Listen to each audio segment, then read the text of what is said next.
Amen. Our topic now is about praying to God the Father in the name of Jesus Christ and through the intervention, guidance, and power of the Holy Spirit. Amen. So, basahin po natin John chapter 14 verses 11 to 18. Ang kausap po dito ni Jesus Christ ay si Philip at ang mga disciples na kasama doon sa kanilang gathering. Okay, let's read po.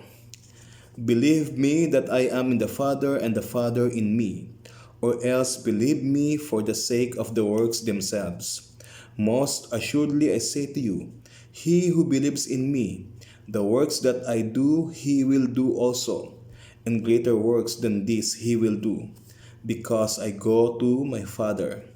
And whatever you ask in my name, that I will do, that the Father may be glorified in the Son.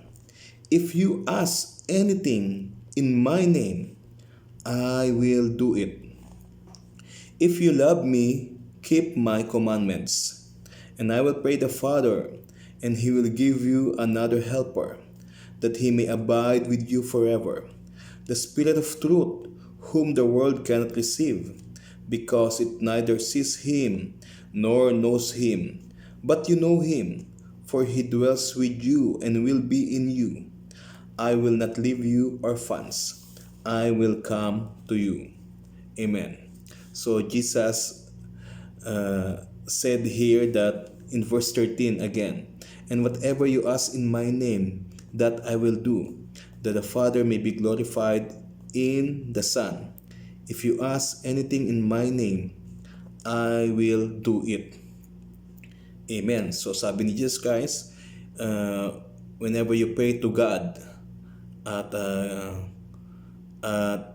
ginamit mo ang pangalan niya in the name of Jesus Christ, O God the Father, in the name of Jesus Christ of Nazareth, I believe in you that this request of mine will be granted.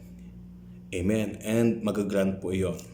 So, ang sabi nga po dito ni Jesus Christ sa verse 12, most assuredly I say to you, he who believes in me, the works that I do, he will do also. And greater works than this he will do, because I go to my Father.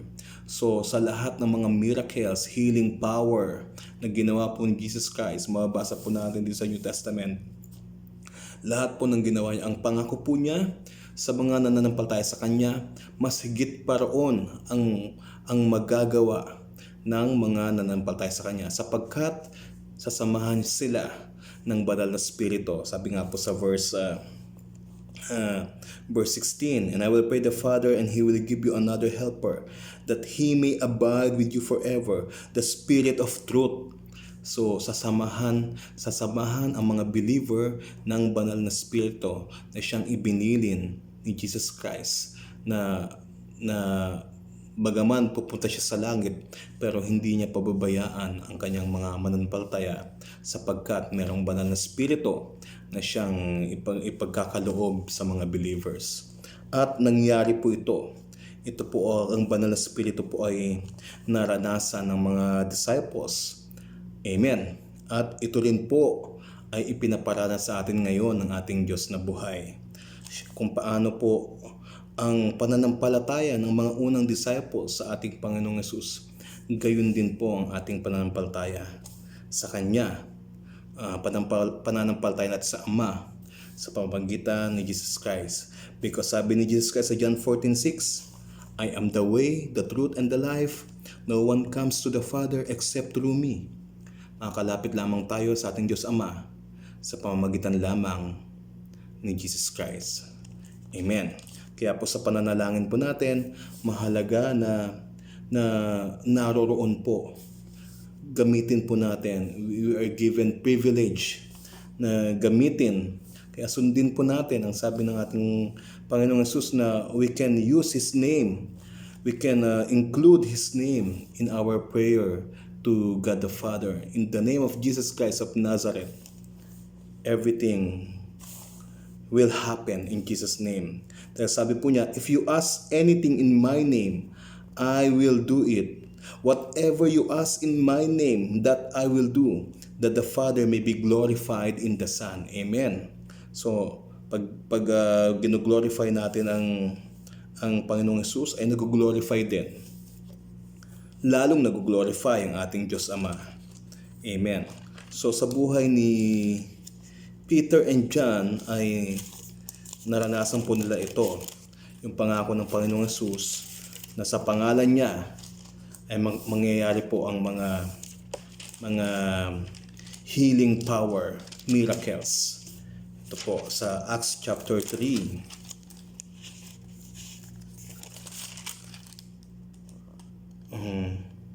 Basahin po natin Acts chapter 3. Magsimula po tayo sa verse 1.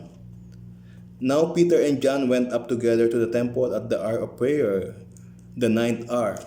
And a certain man lame from his mother's womb was carried, whom they laid daily at the gate of the temple, which is called Beautiful, to ask alms from those who enter the temple, who, seeing Peter and John about to go into the temple, asked for alms. And fixing his eyes on him with John, Peter said, "Look at us." So he gave them his attention, expecting to receive something from them. Then Peter said, "Silver and gold I do not have, but what I do have I give you. In the name of Jesus Christ of Nazareth, rise up and walk." And he took him by the right hand and lifted him up, and immediately his feet and ankle bones received strength. So he, leaping up, stood and walked and entered the temple with them, walking, leaping, and praising God. And all the people saw him walking and praising God. Then they knew that it was he who sat begging alms at the Beautiful gate of the temple. And they were filled with wonder and amazement at what had happened to him. Amen. So si Peter, kasama po niya si John. Si Peter nagpray para sa lumpo na siya ay makalakad. Si John po, I believe, ay nag-intercede o nagsusupport prayer po kay Peter.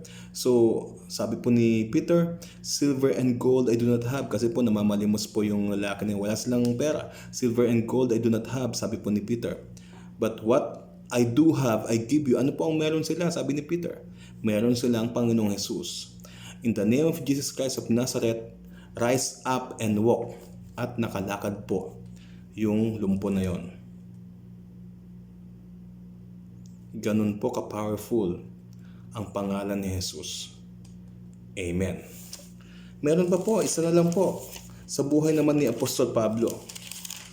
Ito po. Acts chapter 16. Ito po. Acts chapter 16, verses 16 and onwards. Now it happened as we went to prayer. Now it happened as we went to prayer that a certain slave girl possessed with a spirit of divination met us, who brought her masters much profit by fortune telling. This girl followed Paul and us, and cried out, saying, "These men are the servants of the Most High God, who proclaim to us the way of salvation." And this she did for many days. But Paul, greatly annoyed, turned and said to the spirit, "I command you in the name of Jesus Christ to come out of her." And he came out that very hour. So, narinig po natin, sabi po ni Pablo, "I command you in the name of Jesus Christ to come out of her." And he came out that very hour. So yung babae po na ito na pag-aari po ng isang fortune teller ay meron pong masamang espiritu, merong demonyo na nagpossess sa kanya. Kaya lagi niyang sinisigaw doon sa lugar na iyon na sina Pablo raw ay lingkod ng Diyos, paulit-ulit. So na-discern po ni Pablo na siya po ay possessed ng demonyo. Kaya pinalayas ni Pablo ang demonyo na nasa babae sa pangalan lamang ni Jesus.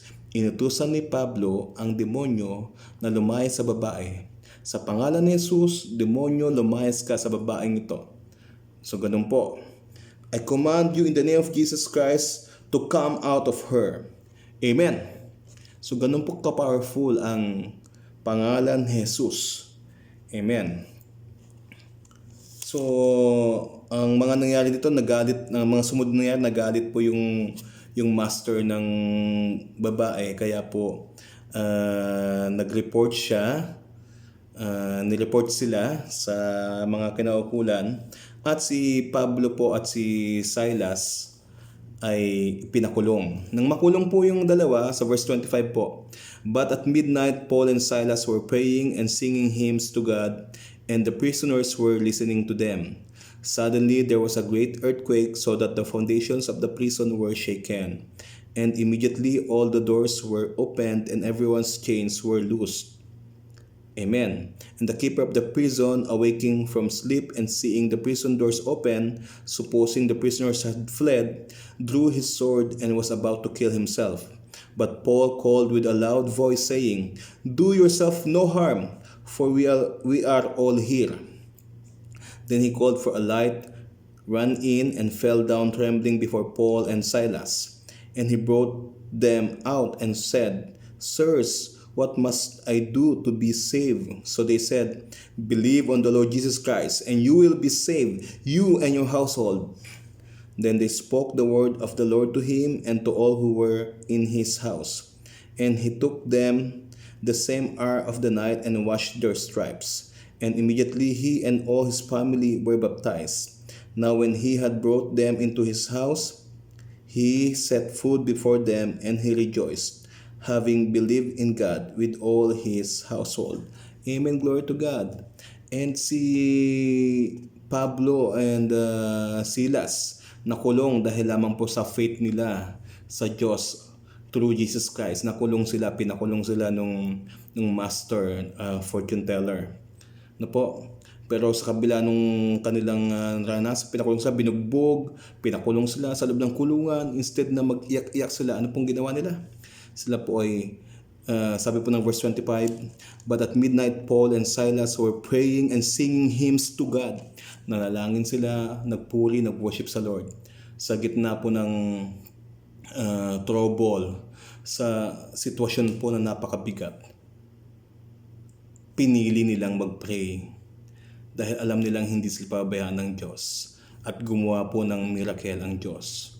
Na-shake po yung foundation ng building ng kanilang kulungan. Yung nakakadena po sa paa nila ay na-open po. Securely sarado po yon, nakalock. Pero walang sinabing lock na yon sa power ng Diyos, ng Holy Spirit na nag-guide po sa kanila. So, yun po. Napakabuti ng ating Diyos sa buhay. Kaya sa buhay po natin, tularan po natin yung mga disciples na to sa kanilang pananampalataya sa Diyos, sa pangalan ni Jesus. Every time they pray, they believe that God the Father and Jesus Christ, the begotten Son, ay kikilos at sasamahan tayo ng banal na Espiritu. Kaya po, huwag po tayong mawala ng pag-asa. Pray to God in the name of Jesus Christ, and your prayers will be granted. And have a clean heart. Have a clean heart on praying. Sabi po sa John 14, huwag natin kalilimutan to, verse 15, 14-15, if you love me, keep my commandments. Kasama rin po yun. Kailangan ay sinusunod natin ang salita ng Diyos para every time lalapit tayo, malayang-malaya po ang access natin sa Lord. And wala pong condemnation because our righteousness is Jesus Christ. Not our own self-righteousness, but the righteousness of Jesus ang nasa sa atin for the glory of God the Father. And we thank God because we have the Holy Spirit guiding us to be faithful to His Word, to follow His commandments. Hallelujah. Glory to God. Pray to God the Father in the name of Jesus Christ of Nazareth through the communion of the Holy Spirit. Amen. Amen. God bless you.